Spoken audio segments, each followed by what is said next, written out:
오늘 하나님께서 주신 말씀은 우리가 너무 잘 알고 있는 내용입니다. 그렇죠.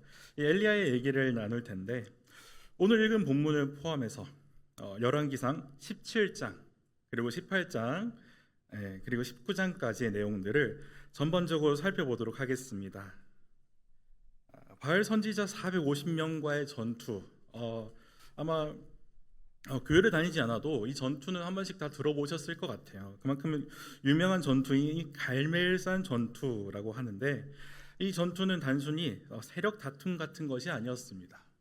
누가 진짜 신인가 이것을 알아보는 전투였고 드러나는 전투였습니다.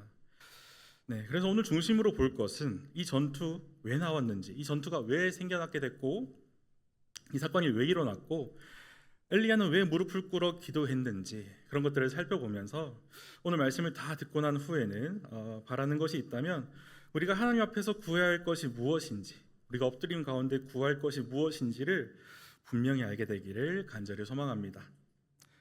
네, 지금 배경이 되고 있는 이 사마리아라는 곳은 오랜 시간 가뭄으로 힘들어하고 있습니다.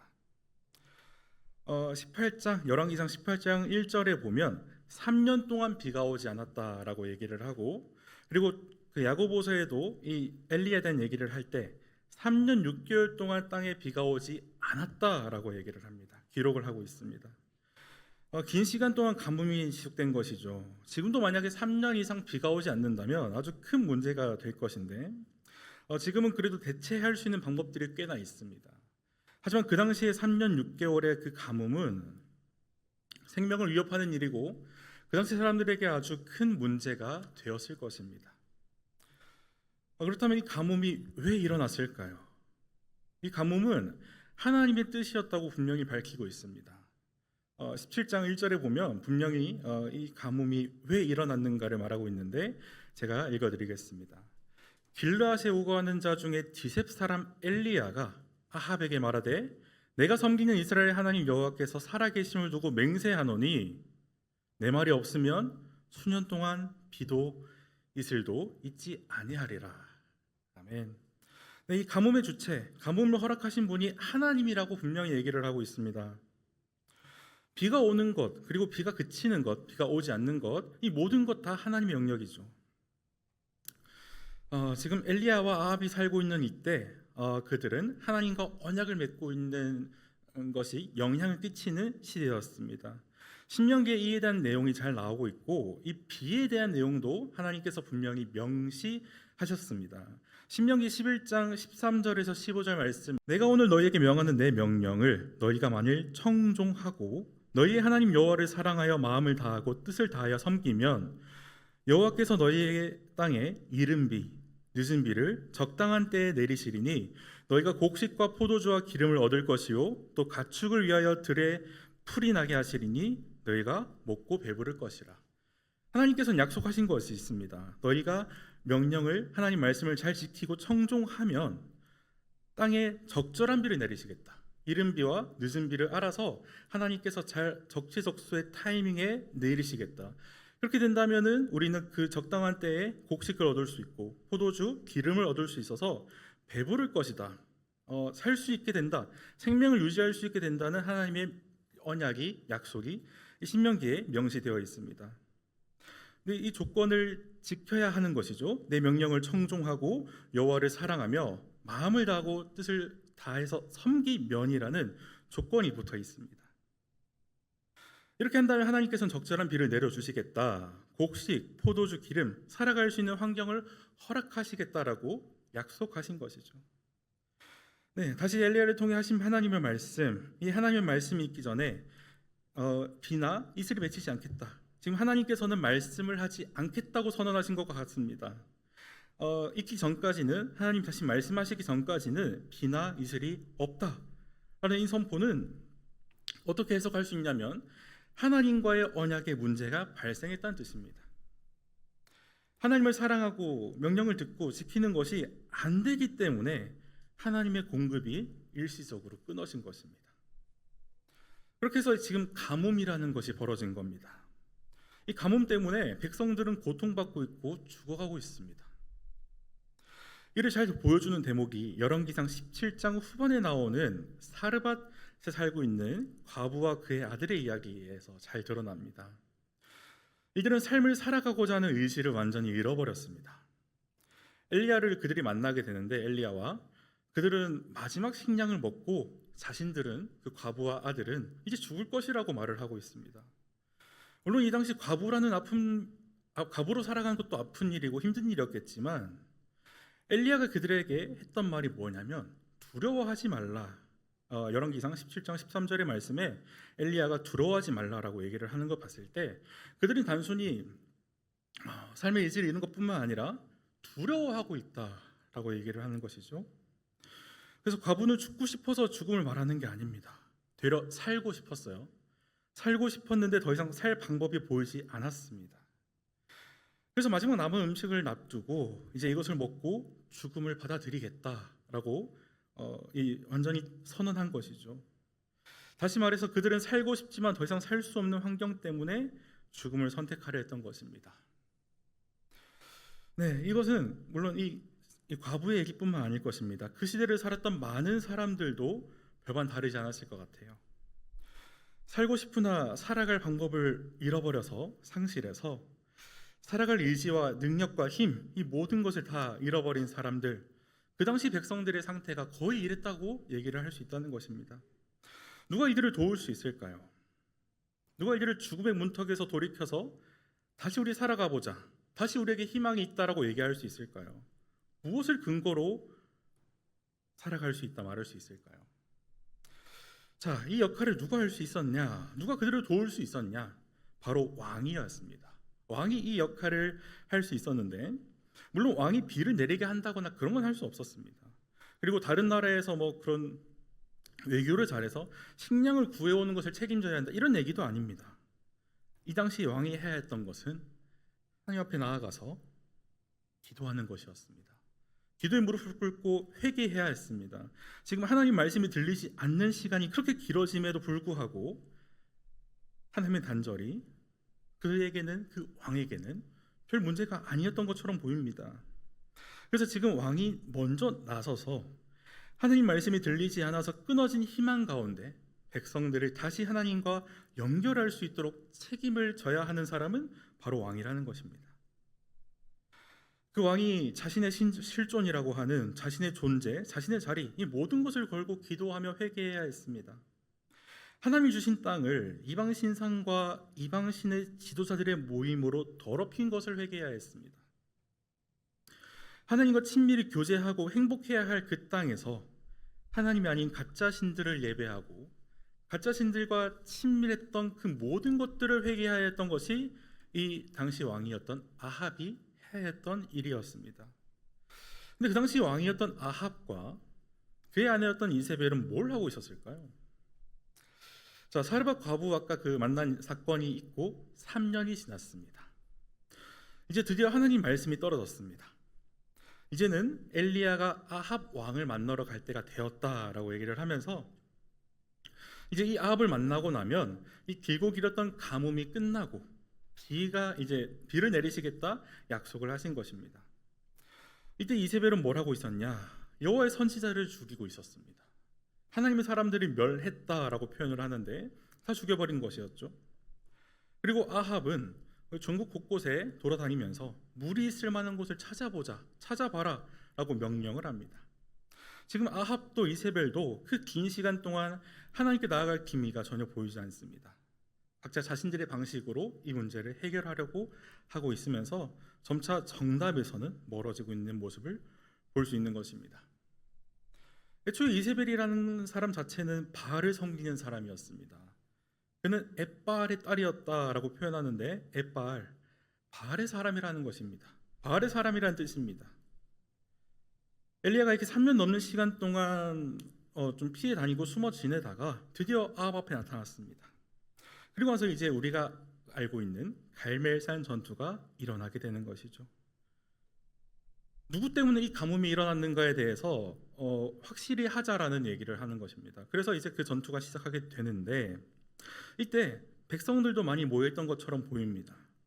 엘리야가 백성들한테 하나의 질문을 합니다.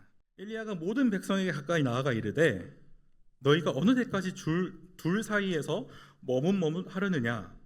여호와가 만일 하나님이면 그를 따르고 바알이 만일 하나님이면 그를 따르지니라 하니 백성이 말 한마디도 대답하지 못하는지라 아니하는지라. 이제는 이스라엘 백성들조차 하나님이 참신인지 바알이 참신인지 헷갈리는 지경에 이르렀습니다. 분명 부모와 조상에게 들은 것은 하나님이 참신이다, 하나님이 우리의 주인이시다라고 얘기는 하는데 하나님은 보이지 않고 되려 그 당시 그 땅에서 활발하게 활동하고 있었던 바알이 더 매력적으로 보였다는 것입니다. 그렇게 하나님의 사람 엘리야 그리고 바알의 사람 450명의 결투가 시작되는 것이죠. 먼저 바알부터 차례를 가져갑니다. 불을 내려달라 간절히 빌죠. 그들은 매우 간절해 보입니다. 자신들이 조금 더 애쓰거나 자신들이 조금 더 간절히 지극히 원하면 뭔가 어떠한 결과가 나올 것 같아서 그들은 자신들을 해치면서까지 더 간절하게 부르짖습니다. 사실 지금 상황에서는 바알의 사람들이 더 유리한 상황입니다. 이들은 이세벨에게 식사를 제공받고 있었어요. 그 당시 가뭄 때문에 아무도 다 먹지 못하는 때였지만 왕과 왕비는 많은 식량을 가지고 있었고 이들은 그들에게 식탁을 제공받는 사람들이었습니다. 그래서 자신들의 힘이 이미 넘치는 사람들이었어요. 그렇게 그들은 스스로 우리가 당연히 이기지, 수로도 우리가 이기고 우리가 힘으로도 이긴다 라고 확신했었습니다. 하지만 이들에게는 없는 것이 있는데 오전 예배 메시지의 표현처럼 내용이 없습니다. 그들에게는 또 약속이 없습니다. 그냥 그들은 지극하면 이루어진다라는 그 문장 하나만 붙들고 계속해서 간절히 그들은 기도하는 것이죠. 그래서 개인의 노력 그리고 개인의 지극함, 지극정성 이런 것들이 신의 응답을 결정한다라는 이 막연한 그리고 추상적인 응답들 이런 것들만 지금 바라고 있을 뿐입니다. 근데 반대로 수가 한 명밖에 없고 힘이 약한 엘리야에게는 무엇이 있냐면 하나님의 약속이 있습니다. 그리고 반대로 내용이 있습니다. 하나님 분명히 그를 부르신 증거가 있고 바알 선지자의 차례가 끝나고 나서 이제 드디어 그 증거가 드러나기 시작하게 됩니다. 이제 엘리야의 차례가 되었습니다. 엘리야가 가장 먼저 한 것은 18장 30절 말씀 새 한글로 제가 읽어드리겠습니다. 엘리야가 온 백성에게 말했다. 이리 가까이 오세요. 그러자 온 백성이 그에게 다가왔다. 엘리야는 무너뜨린 여호와의 제단을 고쳐 세웠다. 네, 여러분 이것이 엘리야가 했던 것입니다. 무너졌던 여호와의 제단을 고쳐 세웠다. 이것이 아주 중요한 태도가 될 것입니다. 이 무너진 여호와의 제단을 다시 쌓는 것, 이것이 우리가 첫 번째로 엘리야가 했던 것처럼 우리도 뭔가 문제가 생기거나 막힘이 있다면, 내 삶에 해결되지 않는 문제가 있다면 내 삶의 제단이 지금 무너진 것은 아닌가 다시 확인해 봐야 한다는 것이죠. 여호와의 제단이 오랫동안 무너져 있었습니다. 긴 가뭄의 시간을 보내면서 그 누구도 우리 예배로 회복해보자, 우리 다시 제단을 쌓아서 하나님께 이 비를 달라고 요청해보자, 구해보자 말하는 사람이 없었던 것처럼 보입니다.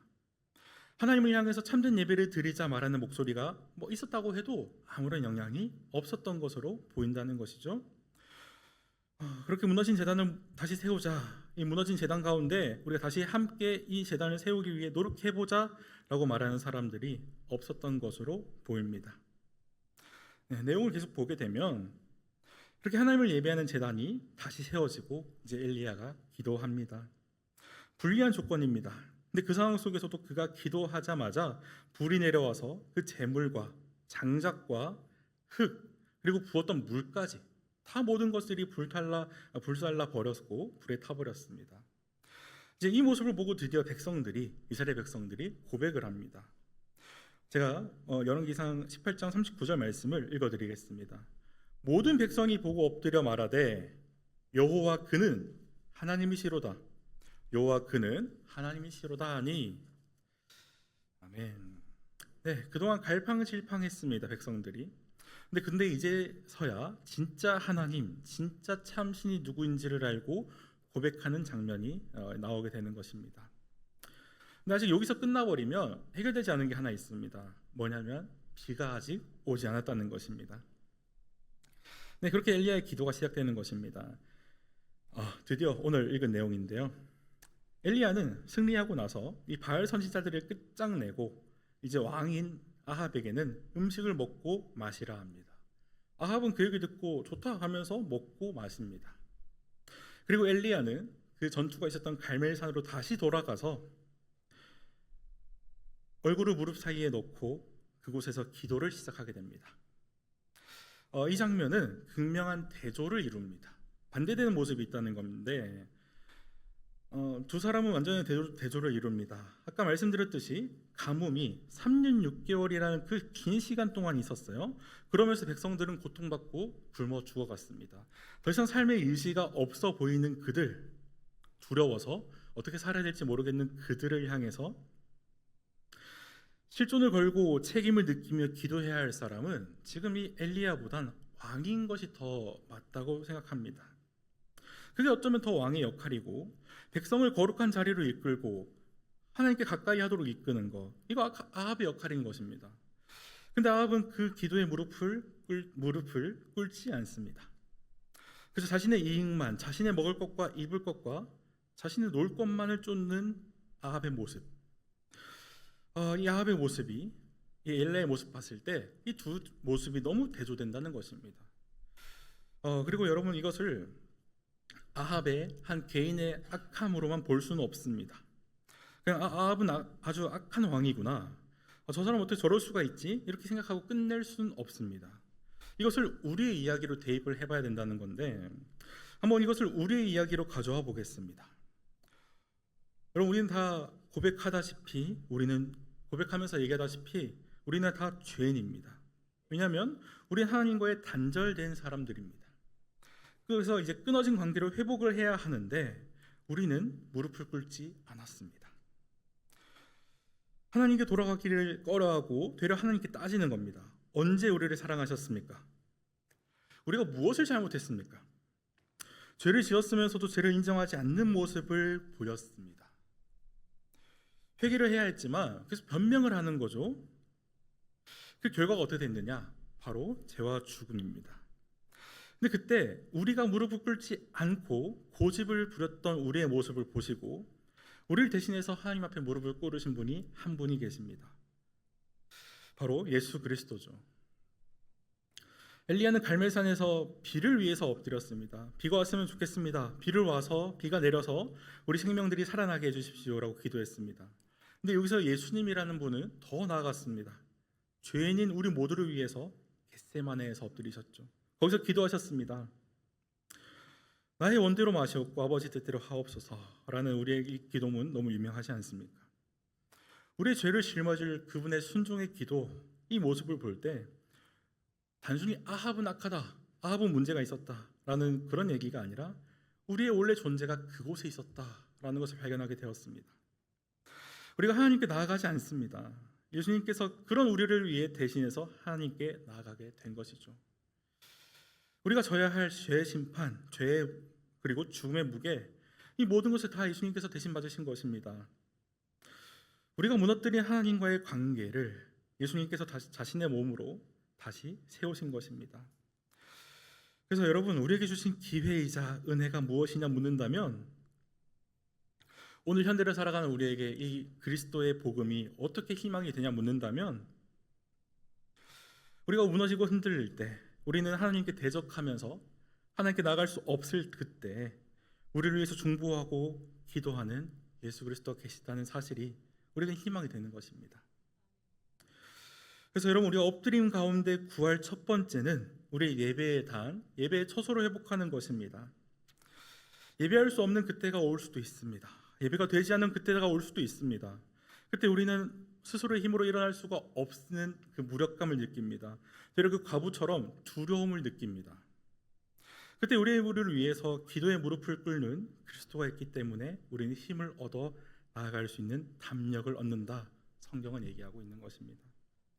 네, 여러분, 이 가운데 우리의 예배의 처소가 무너진 분이 계시다면 그 은혜에 힘입어서 나아갔으면 좋겠습니다. 내 힘으로 일어날 수 있는 것이 아무것도 없지만 복음을 통해, 성경을 통해 말씀하신 그 은혜가 나의 은혜가 되게 해주십시오. 기도한다면 우린 첫 번째 엎드린 가운데 구할 수 있는 예배의 단의 회복을 경험할 수 있게 될 것입니다. 네, 다시 돌아와서 엘리야는 무릎으로 기도하고 있습니다. 근데 비가 온다는 약속은 분명히 받았습니다. 근데 도저히 언제 오는가 알 수 없는 상황에 있어요. 그래서 지금 이 엘리야는 인내의 기도를 하고 있습니다. 우리 가운데서도 기도하는 제목들이 참 많고 이루어졌으면 하는 기도들이 참 많지만 더디고 때가 오지 않는 것만 같은 그런 시간들을 보내고 있을지 모르겠습니다. 그때는 우리가 그리스도인으로서 더욱 깊어지는 시간이 될 것입니다. 그 가운데 우리에게도 똑같이 적용돼야 될 부분이 뭐냐면 우리도 어쩌면 우리도 약속을 받았습니다. 지금 엘리야도 약속을 받았습니다. 근데 가만히 있으면서 약속하셨으니까 되겠지라는 막연한 기대나 막연한 기다림이 아닙니다. 그 가운데 그는 기도를 했고 그 가운데 할 수 있는 것을 다 했습니다. 우리도 똑같습니다. 우리도 하나님께서 우리와 함께 하신다는 약속도 다 알고 있고 그리스도를 통해서 우리가 다 구원받은 것을 알고 있습니다. 그렇다면 가만히 있을 수 있을까요? 아니요. 우리도 그 가운데 기도할 수 있어야 합니다. 우리도 그 가운데 더 큰 소망과 지금의 상황과는 비교할 수 정도로 더 기쁘고 좋을 그 미래를 기다리면서 인내할 수 있게 되어야 할 것입니다. 네, 그래서 이 약속의 시간, 약속을 받기 위해 기다리는 시간 가운데 우리는 절대 헛된 시간이 아니고 이 가운데 우리의 인격과 우리의 영성이 더욱더 깊어지는 시간이 되기를 간절히 믿습니다. 그래서 우리에게도 약속이 있고 가만히 있을 수 없고 우린 기도의 무릎을 우리도 꿇어야 한다라는 것은 아까 제가 처음에 얘기한 것처럼 되게 좋은 소식일 수 있습니다. 희망의 이야기입니다. 그러나 여기엔 추가로 필요한 것이 있다면 인내의 시간을 견뎌야 한다는 것입니다. 사랑하는 여러분, 물론 제가 아직 짧게 살았고 젊고 이런 모습이지만 하나님의 응답은 분명히 온다고 말씀을 드릴 수 있습니다. 내가 원하는 때와 내가 원하는 방식이 아닐 수는 있어요. 그러나 분명히 하나님께서는 우리에게 가장 좋은 것을 주겠다 약속하셨고 그 희망이 계속해서 우리에게 소망으로 다가오기 때문에 아직 지금의 제 모습, 지금 우리의 모습이 전부가 아님을 믿으며 나아갔으면 좋겠습니다. 그래서 이 엎드린 가운데 구할 두 번째는 우리에게 인내를 주시옵소서입니다. 우리 가운데 인내가 부족하고 인내가 떨어집니다. 이제 더 이상 하나님은 응답이 없는 것만 같고 하나님의 때는 오지 않는 것만 같습니다. 근데 그 가운데 우리에게 인내를 주시옵소서 하라며 기도하는 그 시간을 구할 때, 기도하면서 그 시간을 지킬 때, 보낼 때 하나님께서는 분명 그것을 하나님의 방식대로 응답하신다라는 것을 알 수 있습니다. 그래서 엎드린 가운데 구할 두 번째, 우리에게 인내를 더하여 주시옵소서입니다. 네, 그렇게 점차 이제 응답이 오게 되고 손바닥만한 구름이 이제 그 엘리야의 사환을 통해서 보이게 됩니다. 네, 그렇게 돼서 이제 엘리야는 회복했을까요? 그러니까 다른 사람들은 이제 회복했을 수 있습니다. 이제 비가 오게 되었고 상황은 마무리되는 것 같아 보여서 이제 그 사람들은 회복이 되어가는 것처럼 보입니다. 근데 엘리야가 회복되었냐라는 것을 저는 좀 집중해서 보았습니다. 손바닥만한 구름을 확인했고 이제 엘리야는 여호와의 능력이 임함에 아합이 타고 있던 마차를 앞질러 달려갔습니다. 그리고 이제 그는 힘차게 이세벨 그리고 아합 이 악한 사람들을 물리치고 히어로가 되었더라. 이런 것이 아마 성경의 결론일까요? 아니요, 절대 그렇지 않습니다. 뭔가 우리 한국인들이 좋아하는 통쾌한 결말이 성경에는 없습니다. 여호와의 능력이 임했다면서 왜 그 엘리야는 회복이 안 되었을까요? 그 뒤로 이제 19장의 내용을 보니까 이 여호와의 능력이 임했던 엘리야가 갑자기 이상해집니다. 이세벨이 무서워서 도망을 가게 되는 부분이 나옵니다. 이걸 쉬운 성경으로 보니까 도망가서 로뎀나무 아래 있던 엘리야는 그저 죽고 싶은 마음밖에 없었다라고 표현할 정도로 그는 소위 번아웃이 왔습니다. 완전 지쳐버렸어요. 여기서 우리가 알 수 있는 부분은 진정한 회복이 뭐냐라고 물을 때 어떤 기적이 일어난다거나 기이한 체험을 내가 했다고 해서 회복으로 이어지지 않는다는 것을 알 수 있습니다. 오랜 시간 먹지 못했지만 여호와의 능력이 임해서 그가 마차를 뛰어넘을 속도로 뛰어갔던 그때, 혹은 도저히 불이 붙을 수 없는 그 악조건 속에서도 불이 붙는 기적을 경험한 그때, 혹은 7번의 확인 끝에 손바닥만한 구름을 발견해서 이제 비가 온다라는 희소식을 들은 그때, 이 세 개의 때는 그때 엘리야의 회복을 일으키지 못했습니다. 되려 엘리야의 회복은 그럼 언제 일어났는가? 엘리야는 지쳤고 어떻게 그를 다시 살릴 수 있을까 했을 때, 엘리야는 하나님의 말씀, 그분의 음성을 들을 때 이 회복이 일어났다고 우리 성경은 얘기하고 있습니다. 이 회복에 있던 때는 다 함께 읽어봤으면 좋겠습니다. 열왕기상 19장 14절과 15절 말씀 새한글 성경으로 준비되시면 같이 읽겠습니다. 시작. 목을 빼앗으려 합니다. 여호와께서 그에게 말씀하셨다. 내가 왔던 길로 돌아가 광야를 지나 다마스쿠스로 가거라. 거기에 가거든 하사엘에게 기름을 부어서 시리아를 다스리는 임금으로 세워라. 아멘. 엘리야의 회복이 일어날 때는 그런 기적들을 바라볼 때가 아니었습니다. 엘리야에게 뭔가 좋은 일이 생기거나 그에게 승리의 그 영광이 있었던 그때, 그런 기적들이 일어날 때 그는 회복한 게 아니었습니다. 되려 이 은혜가 임했을 때, 그 은혜가 나한테 너무 와닿았을 때는 어떤 때냐면, 내 힘이 완전히 빠져서 아무것도 없고 그저 내가 엎드릴 수밖에 없는 그때 오는 것이 진정한 은혜가 되는다는 것입니다. 물론 하나님 은혜 늘 있습니다. 하나님은 우리에게 늘 말씀하십니다. 하지만 내 힘이 너무 들어가 있거나 내가 바라는 것을 구할 때는 그 은혜가 느껴지지 않는다는 것입니다. 여기서 잠시 제 얘기를 좀 하자면, 저도 엎드린 가운데 구한 것들이 참 많았던 것 같습니다. 제가 가지고 있는 것들이 너무 없으니까 뭔가 좀 더 달라, 좀 더 제가 원하는 것들, 좀 더 가치 있는 것들을 달라고 기도했었습니다. 돈 그런 건 아니고요. 제가 좀 더 열심히 사역할 수 있는 체력과 상황과 여건과 마음, 이런 것들을 달라고 기도했었어요. 근데 되려 그때는 그런 것들을 주시지 않았습니다. 대체 어느 때까지일까? 내가 이렇게 기도하고 간절했던 그 시간들이, 이 기도의 응답이 대체 언제 오는 걸까? 되게 힘들면서 그 시간을 보냈던 것 같습니다. 근데 그 가운데 하나님께서 감사하게도 또 주신 것들도 당연히 있었습니다. 근데 경험한 것이 뭐냐면, 그 좋은 것들을 주셨고 저는 그것에 감사했습니다. 근데 그 감사가 끝나고 나니까 되려 그것은 저에게 의지할 것이 돼버립니다. 난 이것이 있으니까 괜찮을 거야. 난 그것을 받았고 받은 그것으로 인해서 나는 행복해. 근데 그것이 점차 감흥이 없어집니다. 점점 그것은 가치가 없어집니다. 떨어집니다. 그래서 점점 다시 원래대로 돌아오는 겁니다. 난 이걸 받았는데도 왜 이러지? 되려 무엇을 달라라고 구했던 그 시간에는 저는 여호와의 음성을 듣지 못했습니다. 되려 받은 것들이 은혜가 아니라 왜 하나님께서 이런 걸 주셨지? 라고 불평했습니다. 그러나 그런 것들이 다 이제 의미가 없어지고 내려놓게 되고 나서 다시 하나님 앞에 엎드렸을 때, 아무것도 없는 그때 되려 하나님께서 주시는 그 말씀과 은혜들이 저한테는 진짜 은혜가 되었습니다. 똑같습니다. 엎드린 가운데 우리가 구할 것, 이제 세 번째로는 말씀해 주시옵소서입니다. 인내가 필요하고 말씀을 구하고 여호와의 제단을 쌓고 이 모든 것들이 다 이루어지게 된다면, 우리가 엎드린 가운데 구할 것은 단순히 나에게 좋은 것을 바라지 않는 것이 필요하다는 것입니다. 바알과 아세라를 따르던 자들은 좀 서둘러 답을 구했습니다. 그들은 기도에 무릎을 꿇지 않았고 단순히 내 상황과 내 문제를 해결해 줄 즉각적인 답을 구했습니다. 그들은 기도에 무릎을 꿇지 않고 서둘러 얻는 답이 아니면 답이 아니라고 생각했습니다. 그러나 반대로 엘리야는 그 인내 속에서 무릎을 꿇었고 그 가운데 인내를 받았고 진정한 은혜, 하나님의 음성을 들었습니다. 하나님 말씀을 들었습니다.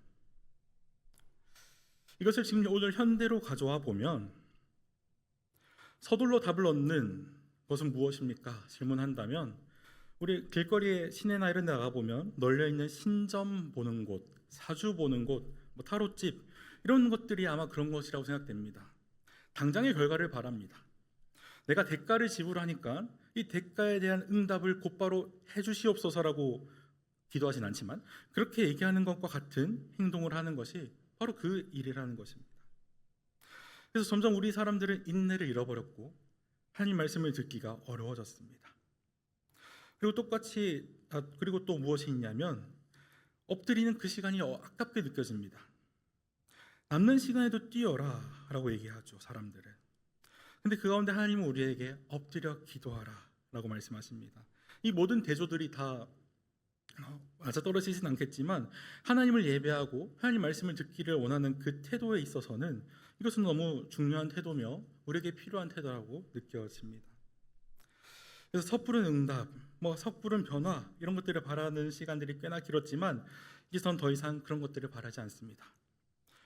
왜냐하면 그런 것들로 인해서 저는 더더욱 공허해졌고 되려 내용이 없는 것만 같은 신앙으로 나아갔기 때문입니다.